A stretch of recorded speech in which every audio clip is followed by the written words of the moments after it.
So, did you have a household which was argumentative and loud and shouty? Did you have a household where your parents just didn't speak about anything that was awkward and everything just got pushed under the rug?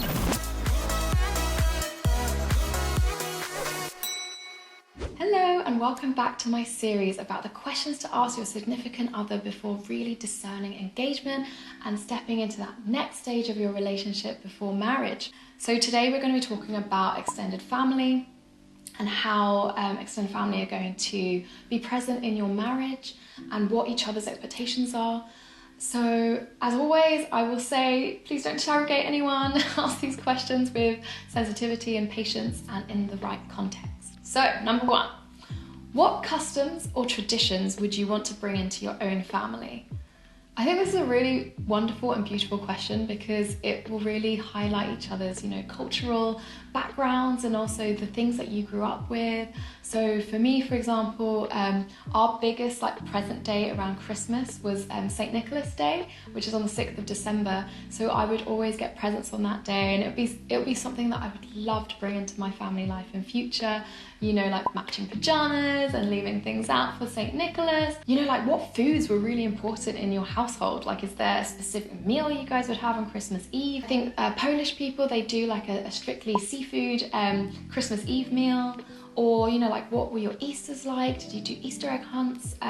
So lots of things that you guys can talk about that would be really lovely to A, bring up your family life, and B, to talk about, how you see things moving forward in the future and what you would like to bring in and what you'd like your children to experience if God willing you have them. And another question is, tell me about your extended family. What are they like? Who is still alive or who, sadly passed away? Have any of them had a bigger impact on your life? So this might be a grandparent, an aunt, an uncle. It's a really good way to understand your person and to see who have been the formative figures in their life. What was growing up with, an older brother or growing up with cousins who lived really close. So it's just a great way to understand. Is being close to extended family important to you? So, some of us have cousins and aunts and uncles all over the world, and others might all be in the same postcode. I genuinely know a family where there are 49 of them all in the same postcode. Siblings, aunts, uncles, cousins. And that's really lovely too. So, how important is that? Would you like to build a community around extended family, or would you like to have places you can travel to visit them? And talking about seasons, so how do you envision Christmases and Easters with extended family? Is it agreed that you'll do Christmas with one family one year and then Christmas with the other family the other year?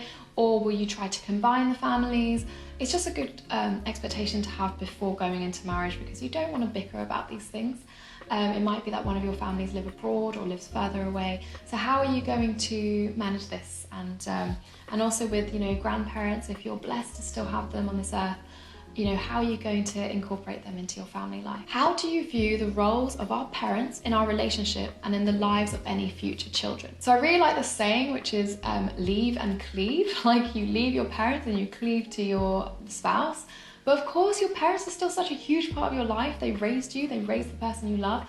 So, how are you seeing them being grandparents in your children's lives or being part of your lives? Will you have a weekly dinner with them? Will you call them or FaceTime them every day? What is this going to be like? Would you like to incorporate them in big decisions? Would you like to see them as almost your board of advisors? How is it going to work?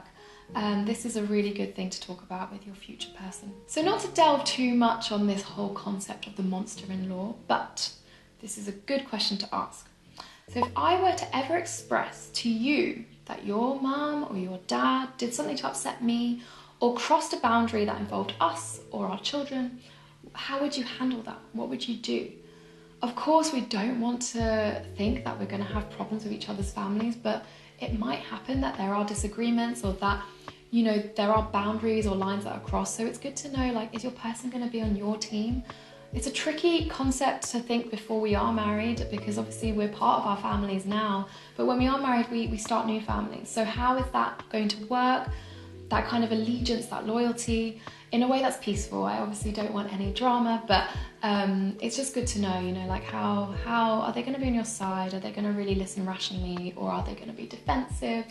So again, a good thing to ask. And then talking about parents, it's really informative to ask, you know, what did your parents do well, which you wish to replicate in your marriage? And on the flip side, what did your parents not do very well, which you'd wish to avoid? You know, what was conflict like in your household? Or how were Sundays spent? Were they really spent just with family? Were phones allowed on the table? Like all these kind of things. It's good to talk about what you have learnt and loved from your parents' marriage, and also what you have learnt and want to avoid from your parents' marriage. So we are going to talk about conflict management a little bit later on in the series, but this is a good question in terms of family. So how was conflict handled in your house growing up? What kinds of things cause conflict? So, you know, did you have a household which was argumentative and loud and shouty?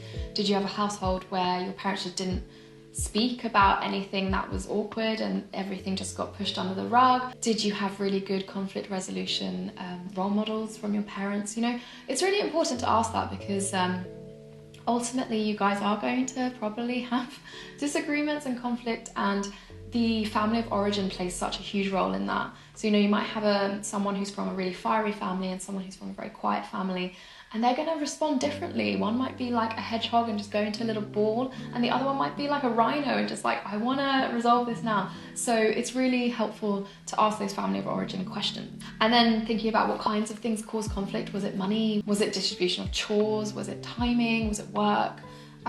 Again, good to just know what those sources of conflict were. And then finally, were any things or topics not allowed to be talked about in your family?